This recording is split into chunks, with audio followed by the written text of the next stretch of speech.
Hello everyone, তৃষ্ণাস mehndi ওয়ার্কের আরও একটি নতুন ভিডিও নিয়ে চলে এলাম। এই কাজটি ছিল আমার 23শে জানুয়ারির কাজ। আর দেখো সেদিন কি পরিমাণে যে ঠান্ডার কুয়াশা ছিল সেটা বলার মতো না। কোনগুলো আমি আগের দিনই রেডি করে ডিপ ফ্রিজে রেখে দিয়েছিলাম, বের করে তাও 20 মিনিটের মতো রেখেছিলাম, তাও দেখছি এত ঠান্ডা যে বরফটাই এখনও কাটেনি। তারপর বেরিয়ে পড়লাম আমি আমার লোকেশনের উদ্দেশ্যে। প্রথমে হেঁটেই যাচ্ছিলাম, তারপর টোটো পেয়ে গেলাম, তার টোটো নিয়ে নিলাম একটা। আর দেখো কি পরিমাণ কুয়াশা, তখন বাজে ওই 9:30 10:45 মতো বাজে, কিন্তু তাও কি পরিমাণ কুয়াশা রাস্তায়, মানে কিছুই দেখা যাচ্ছিল না। ক্যামেরায় তো তাও কিছুটা বোঝা যাচ্ছে, সামনাসামনি তো আরোই বোঝা যাচ্ছিল না। টোটো থেকে নেমে দেখি আমার বান্ধবী ললিতা আমার জন্য অপেক্ষা করছে, যার কিনা ঠান্ডাই লাগে না এই ঠান্ডার মধ্যেও। তারপর কোন রেডি করে বসে পড়েছিলাম, অপেক্ষা করছিলাম দিদির আসার জন্য। দিদি একটু লেট হচ্ছিল। তারপর মাঝে তো আর কোনো ভিডিও ক্লিপ নেওয়াই হয়নি। এটা হচ্ছে দিদির ফ্রন্ট হ্যান্ডের ডিজাইন, আর এটা হচ্ছে ব্যাক হ্যান্ডের ডিজাইন। তোমরা জানিও এই ব্যাক হ্যান্ড আর ফ্রন্ট হ্যান্ডের ডিজাইন দুটি কেমন হয়েছে। সাথে আমার দুটো পার্টি মেহেন্দিও করা হয়েছিল। এটা করেছিলাম আমি আমার বান্ধবী প্রিয়ার হাতে।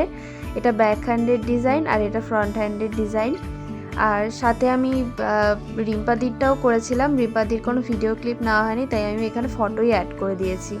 এটা ব্যাক হ্যান্ডের ডিজাইন আর এটা হচ্ছে ফ্রন্ট হ্যান্ডের ডিজাইন। কাজ শেষে আমি বেরিয়ে পড়লাম আমার দ্বিতীয় লোকেশনের উদ্দেশ্যে। আর তখন মাম্মাম খেলছিল। আমি মাম্মামকে বলছিলাম, মাম্মাম আমাকে একটু এগিয়ে দাও না। তাই মাম্মামও যাচ্ছিল রাস্তা পর্যন্ত আমাকে এগিয়ে দেওয়ার জন্য। তারপর বৌদি আর মাম্মামকে টাটা দিয়ে বেরিয়ে পড়লাম আমি আমার দ্বিতীয় লোকেশনের উদ্দেশ্যে। আমি যখন বেরিয়েছি তখন 3টে 3:30 মতো বাজে, কিন্তু তখনও কি পরিমাণ কুয়াশা রাস্তার মধ্যে। তারপর নেক্সট লোকেশনে গিয়ে আমি বসেছিলাম। দিদিও রেডি হয়ে চলে এলো। কোনো ভিডিও ক্লিপ এখানে নেওয়া হয়নি, তাই আমি ফ্রন্ট হ্যান্ড আর ব্যাক হ্যান্ডের দুটি ফটোই এখানে অ্যাড করে দিয়েছি। তোমরা জানিও যে আমার এই সেকেন্ড কাজটি কেমন হয়েছে। তারপর আমার ব্রাইড পুরো মেহেন্দি কমপ্লিট করে ডান্সের জন্য চলে গেছিলো। আর এই দেখো আমার ব্রাইডের ডান্স।